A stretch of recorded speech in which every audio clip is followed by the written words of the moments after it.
بسم اللہ الرحمن الرحیم۔ شروع کرتا ہوں اللہ کے پاک نام سے جو بہت بڑا مہربان نہایت رحم والا ہے۔ دوستوں، بہنوں، بھائیوں، بزرگوں، السلام علیکم۔ تاریخ اسلام کی 181 نمبر قسط میں ہم آپ کو خوش آمدید کہتے ہیں، اور اس میں ہم بیان کر رہے ہیں خلافت عباسیہ ابو العباس عبداللہ صفا۔ تو دوستو، ابو العباس عبداللہ صفا بن محمد بن علی بن عبداللہ بن عباس بن عبد الملک بن شاہ ہاشم سن 104 ہجری میں بمقام حمیمہ علاقہ بلقاء میں پیدا ہوا۔ پرورش پائی، اپنے بھائی ابراہیم امام کا جانشین ہوا۔ اپنے بھائی منصور سے عمر میں چھوٹا تھا۔ ابن جریر طبرہ کا قول ہے کہ جس روز سے حضرت محمد صلی اللہ علیہ وسلم نے اپنے چچا عباس سے فرمایا تھا کہ تمہاری اولاد میں خلافت آئے گی، اسی وقت سے اولاد عباس خلافت کی امیدوار چلی جاتی تھی۔ عبداللہ صفا خونریزی، سخاوت، حاضر جوابی، تیز فہمی میں ممتاز تھا۔ صفا کے اعمال بھی خونریزی میں مشتاق تھے۔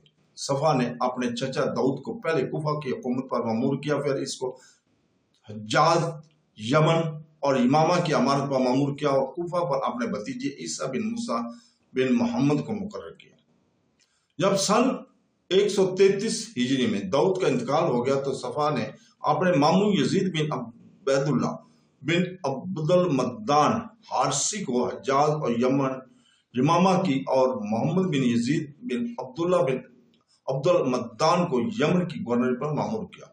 سن 132 میں سفیان بن حسنہ کو بصرہ کا عامل بنایا گیا۔ سن 133 میں اس کو معزول کر کے اس کی جگہ اپنے چچا سلیمان بن علی کو سند حکومت عطا کی، اور بحرین اور عمان بھی اس حکومت میں شامل کر دیے گئے۔ سن 132 ہجری میں صفا کا چاچا اسماعیل بن علی حواز کا دوسرا چچا عبداللہ بن علی شام کا، ابو اون عبد الملک بن یزید مصر کا، ابو مسلم خراسانی خرسان اور جبال کا گورنر، اور خالد بن برمک دیوان الخراج یعنی محکمہ مال گزاری کا افسر تھا۔ سن 133 ہجری میں ابو مسلم نے اپنی طرف سے محمد بن اشد کو فارس کا گورنر مقرر فرما کر روانہ کیا۔ اسی زمانے میں صفا نے اپنے چچا عیسیٰ بن علی کو فارس کی سلطنت گورنر دے کر بھیجا۔ محمد بن اشد پہلے پہنچ چکا تھا۔ جب عیسیٰ بن علی پہنچا تو محمد اشد نے اول اس کو فارس کو حکومت سپرد کرنے سے انکار کیا، پھر یہ اقرار لے کر بھی کبھی ممبر پر خطبہ نہ دے گا اور جہاد کے سوا کبھی تلوار نہ اٹھائے گا۔ اس کو فارس کی حکومت سپرد کر دی، مگر حقیقتاً خود ہی حاکم رہا۔ جب محمد بن عائشت فوت ہو گیا تو صفا نے اپنے چچا اسماعیل بن علی کو فارس کی حکومت پر بھیجا، اور محمد بن سور کو موصل کی حکومت پر بھیجا۔ اہل موصل نے محمد بن سور کو نکال دیا۔ یہ لوگ بنو عباس سے منعرف تھے۔ صفا نے ناراض ہو کر اپنے بھائی یحییٰ بن محمد علی کو 12,000 کی جمعیت سے روانہ کیا۔ یحییٰ بن محمد نے موصل پہنچ کر قصر عمارت میں قیام کیا، اور اہل موصل کو 12 سربراہ اور آدمیوں کو دھوکے سے بلا کر قتل کر دیا۔ اہل موصل میں اس سے سخت اشتعال پیدا ہوا اور جنگ کرنے پر تیار ہو گئے۔ یحییٰ نے یہ حالت دے کر منادی کرا دی کہ جو شخص جامع مسجد میں چلا آئے گا اس کو امان دی جائے گی۔ یہ سن کر لوگ جامع مسجد کی طرف دوڑ پڑے۔ جامع مسجد کے دروازوں پر یحییٰ نے اپنے آدمیوں کو کھڑا کر رکھا تھا۔ جو جامع مسجد کے اندر جاتا تھا قتل کر دیا جاتا تھا۔ اس طرح 11,000 آدمی قتل کیا گیا۔ پھر شہر میں قتل عام کیا گیا۔ رات ہوئی تو یحییٰ کے کان میں ان عورتوں کے رونے کی آواز آئی جن کے شوہر، باپ، بھائی اور بیٹے ظالمانہ قتل کر دیے گئے تھے۔ صبح ہوتے ہی یحییٰ نے حکم دیا کہ عورتوں اور بچوں کو بھی قتل کر دیا جائے۔ 3 روز تک فوج کو اہل شہر کے خون مباح کر دیا گیا۔ اس حکم کے سنتے ہی شہر میں قتل عام بڑی شدت سے جاری ہو گیا۔ یحییٰ کے لشکر میں 4,000 زنگی بھی تھے۔ زنگیوں نے عورتوں کی عصمت دری میں کوئی واقعہ فروغ گزشت نہ کیا۔ 1000 عورتوں کو پکڑ کر لے گئے۔ چوتھے روز یحییٰ گھوڑوں پر سوار ہو کر شہر کی سیر کو نکلا۔ ایک عورت نے ہمت کر کے یحییٰ کے گھوڑے کی باگ پکڑ لیا اور کہا کہ کیا تم بنو ہاشم نہیں ہو؟ کیا تم رسول پاک صلی اللہ علیہ وسلم کے چچے کے لڑکے نہیں ہو؟ کیا تم کو یہ خبر نہیں ہے کہ مومنات اور مسلمات سے زنگیوں نے جبرن نکاح کر لیا؟ یحییٰ نے اس کا جواب کچھ نہ دیا اور چلا گیا۔ اگلے دن زنگیوں کو تنخواہ تقسیم کرنے کے بہانے سے بلایا۔ جب تمام زنگی جمع ہو گئے تو سب کی قتل کرنے کا حکم دے دیا۔ صفا کی جب ان کے حالات اطلاع ہوئی تو اس نے اسماعیل بن علی کو موصل بھیج دیا اور یحییٰ کو فارس کی حکومت پر تبدیل کر دیا۔ سن 133 میں کیسر روم نے لمتیہ اور کالکیلا مسلمانوں سے بزور شمشیر فتح کر لیا۔ اسی سن میں یزید بن عبداللہ بن عبد المدان نے مدینہ سے ابراہیم بن حبان سلمہ کو یمامہ کی طرف فوج دے کر روانہ کیا۔ وہاں سلمہ بن یزید بن عمر بن حبیرہ اپنے باپ کے زمانے سے حاکم تھے۔ اس نے ابراہیم کا مقابلہ کیا اور مارا گیا۔ اسی سال بخارا میں شریک بن شیخ میری نے ابو مسلم کے خلاف خروج کیا اور 30,000 سے زیادہ لوگ جمع کر لیے۔ ابو مسلم نے زیاد بن صلح خزائی کو شریک کے مقابلے پر روانہ کیا۔ شریک نے مقابلہ کیا اور مارا گیا۔ ابو مسلم نے ذو الحج 133 میں ابو داؤد خالد بن ابراہیم کو بلا نتل پر چڑھائی کرنے کے لیے روانہ کیا۔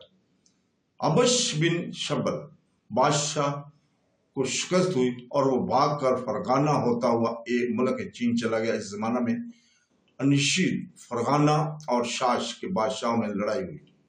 بادشاہ چین نے ان کے جھگڑے میں دخل دے کر شاش اور فرغانہ کے بادشاہوں کے خلاف 1,00,000 فوج بھیجی۔ ابو مسلم نے زیاد بن صالح کو اس طرف روانہ کیا۔ چینی فوج سے زیاد بن صالح کا مقابلہ نہر اطراز پر ہو گیا۔ 50,000 چینی قتل ہوئے اور 20,000 مسلمانوں نے گرفتار کر لیا۔ سن 134 میں بسام بن ابراہیم نے جو خراسان کا ایک نامور سپہ سالار تھا علم بغاوت بلند کیا اور مدائن پر قابض ہو گیا۔ صفا نے خازن بن خزمہ کو بسام کے مقابلہ پر روانہ کیا۔ خازن نے بسام کو شکست فاش دی اور میدان جنگ سے بھگا دیا۔ اس کے بعد صفا نے خازن کو امان کی طرف خارجیوں سے لڑنے کے لیے روانہ کیا۔ وہاں اس نے خارجیوں کو شکست دے کر ان کے سردار کو قتل کر دیا۔ اسی سال ابو داؤد خالد بن ابراہیم نے اہل کش پر فوج کشی کی اور کش کے بادشاہ کو جو زمیں تھا قتل کر ڈالا اور اس کے سر کو ابو مسلم کے پاس سمرقند میں بھیج دیا اور مقتول بادشاہ کے بھائی تازان کو تخت نشین کر کے بلخ لوٹ آیا۔ ابو مسلم نے اس زمانے میں اہل سند اور اہل بخارا کا قتل عام کیا اور بخارا اور سمرقند کا حاکم زیاد بن صالح کو بنا کر اور شہر سمرقند کو شہر پناہ بنانے کا حکم دے کر مرو کو واپس آیا۔ ان واقعات کے بعد صفا کے پاس خبر پہنچی کہ منصور بن جمور نے سندھ میں بغاوت اور عہد شکنی اختیار کی ہے۔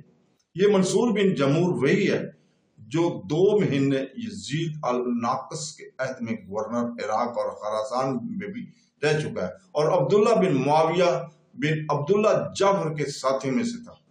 جب عبداللہ بن معاویہ کو استخر کے قریب داؤد بن یزید بن عمر بن حمیرہ اور معین بن زیدہ کے مقابلے میں شکست فاش ہوئی تھی تو منصور بن جمور سندھ کی طرف بھاگ کر چلا گیا تھا اور عبداللہ بن معاویہ رات پہنچ کر مالک بن ہشام خزائی والی رات کے ہاتھ سے ابو مسلم کے حکم کے موافق قتل ہوئے تھے۔ صفا نے اپنے افسر پولیس موسیٰ بن کعب کو سندھ کی طرف روانہ کیا اور اس کی جگہ منصیب بن زہیر کو مقرر کیا۔ موسیٰ اور منصور سے سرحد ہند پر مقابلہ ہوا۔ منصور کے ہمراہ 12,000 فوج تھی مگر موسیٰ سے شکست کھا کر بھاگا اور ریگستان میں شدت تشنگی سے مر گیا۔ منصور کے گورنر نے جو سندھ میں تھا یہ سن کر ماں اہل و عیال اور اموال بالا کی طرف کوچ کیا۔ اس سال یعنی ذو الحج سن 134 میں صفا مقام انبار میں آیا اور اسی مقام کو دارالخلافہ بنا لیا۔ سن 135 میں زیاد بن صالح نے جو ابو مسلم کی طرف سے سمرقند بخارا کا عمل تھا بغاوت اختیار کی۔ ابو مسلم یہ سن کر مرو سے روانہ ہوا اور ابو داؤد خالد بن ابراہیم نے زیاد کی بغاوت کا حال سن کر نصر بن راشد کو ترمند کی طرف بھیج دیا کہ ترمند کو زیادہ کی دست بروز سے بچائے۔ نصر بن راشد ترمنگ پہنچیا ہی تھا کہ چند لوگوں نے تالکان سے نکل کر اس کو مار ڈالا۔ ابو داؤد نے یہ سن کر عیسیٰ بن بہان کو قاتلین نصر کے واقعہ پر مأمور کیا۔ عیسیٰ نے قاتلین نصر کو قتل کیا۔ اسی اسنا میں ابو مسلم مقام آمد میں پہنچ گیا۔ اس کے ساتھ سبا بن نعمان ازدی بھی تھا۔ صفا نے زیاد بن صالح اور سبا بن نعمان ازدی کو یہ سمجھا کہ ابو مسلم کے پاس روانہ کیا تھا کہ اگر موقع ملے تو ابو مسلم کو قتل کر دینا۔ مقام آمد میں پہنچ کر ابو مسلم کو کسی ذریعے سے یہ خبر معلوم ہوئی۔ اس نے فوراً اسبا کی آمد میں قید کر دیا اور وہاں کے عامر کو یہ حکم دیا گیا کہ سبا کو قتل کر دینا۔ آمد سے ابو مسلم بخارا کی طرف روانہ ہوا۔ راستے میں اس کو زیاد بن صالح کے چند سپاسالار ملے جو اس سے منعرف ہو کر ابو مسلم کی طرف آ رہے تھے۔ زیاد ابو مسلم کے بخارا پہنچنے پر ایک دہقان کے گھر میں جا چھپا۔ دہقان نے اس کو قتل کر ڈالا اور ابو مسلم کی خدمت میں لا کر پیش کر دیا۔ تو دوستو اسی طرح صفا نے جب اپنے بھائی ابو جعفر منصور کو خراسان کی طرف بیعت لینے کے لیے بھیجا اور اسی کے ہاتھ ابو مسلم کے نام سندر گورنی بھیجی، تو ابو مسلم کا برتاؤ ابو جعفر منصور کے ساتھ مؤدبانہ تھا، بلکہ اس کی ہر ایک حرکت سے خود سری اور مطلق انہانی اور ابو جعفر نے محسوس کی تھی۔ چنانچہ ابو مسلم اور ابو جعفر کے درمیان ایک کشیدگی دلوں میں پیدا ہو چکی تھی۔ غرض ابو مسلم نے صفا سے حج کی اجازت طلب کی۔ صفا کے اس کو اجازت دی اور لکھا کہ 500 آدمیوں سے زیادہ اپنے ہمراہ نہ لانا۔ مکہ مکرمہ میں بھی اس نے یہی کام نصیب پیمانے پر کی جہاں ہر طرف کے لوگ موجود تھے۔ یام حج کے گزرنے پر ابو جعفر منصور نے بھی ابھی روانگی کا قصد نہ کیا تھا کہ ابو مسلم مکہ سے روانہ ہو گیا۔ ابو مسلم اور ابو جعفر کو روانہ کرنے کے بعد ابو العباس عبداللہ صفا 4 برس 8 مہینے خلافت کے بطرین 13 ذی الحج سن 136 کو فوت ہوا۔ عبداللہ صفا نے مال اور دولت سے اپنی خلافت کے قیام اور استحکام میں اس طرح کام لیا جس طرح بانی خلافت بنو امیہ حضرت امیر معاویہ نے کام لیا تھا۔ تو دوستو اس کے ساتھ ہی ہم آج اجازت چاہتے ہیں آپ سے، کل تک کے لیے۔ کل ہم آپ کے سامنے دوبارہ حاضر ہوں گے۔ اللہ حافظ۔